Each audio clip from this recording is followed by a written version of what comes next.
वाद विवाद न्यूज, सर्वसामान्य जनतेचा आवाज।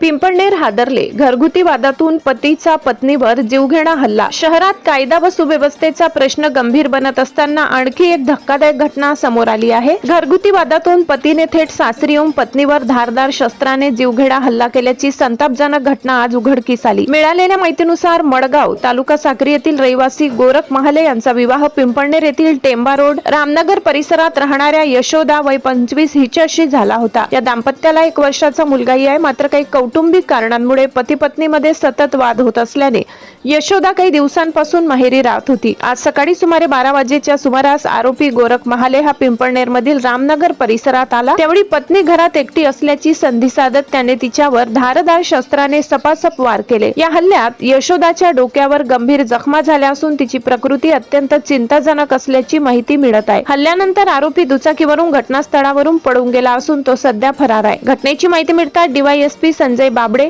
एपीआय किरण बर्गे तसेच पोलीस पथकाने तात्काळ घटनास्थळी धाव घेत पंचनामा केला।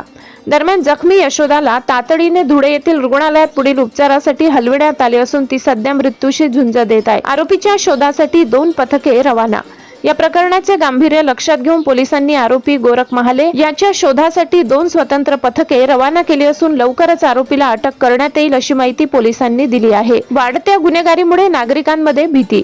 गेल्या काही महिन्यापासून पिंपळनेर परिसरात खून, हल्ले व मारहाणीच्या घटना वाढत असल्याने नागरिकांमध्ये भीतीचे वातावरण निर्माण झाले। त्यामुळे कायद्याचा धाक उरला आहे का असा प्रश्न आता सर्वसामान्य नागरिकांकडून उपस्थित केला जात आहे। ब्युरो रिपोर्ट, वादविवाद न्यूज, प्रतिनिधी खुशाल वाडेकर, पिंपळनेर।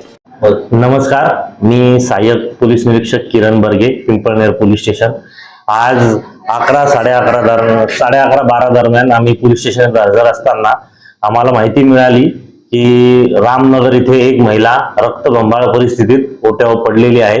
त्या क्षणी आम्ही रामनगर येथे रवाना झालो व तिथे जाऊन पाहिले असता ती महिला पूर्ण रक्ताच्या थारोळ्यात पडलेली होती। तेव्हा तिला उचलून आम्ही ग्रामीण रुग्णालय पिंपळनेर येथे दवाखान्यात ऍडमिट केले। तेव्हा तिच्यासोबत संवाद साधताना कळाले की तिच्या पतीने तिला मारहाण केलेली होती व ती जास्त बोलू शकत नसल्याने कशामुळे मारहाण झाली याबाबत माहिती मिळाली नाही। परंतु त्या आरोपीचा फोटो, पतीचा फोटो तसेच त्याचा मोबाईल नंबरवर प्राप्त करून प्रयत्न केला, पण मोबाईल चालू नसल्याने आम्हाला ते काही माहिती भेटली नाही। परंतु त्याचा फोटो भेटला आहे।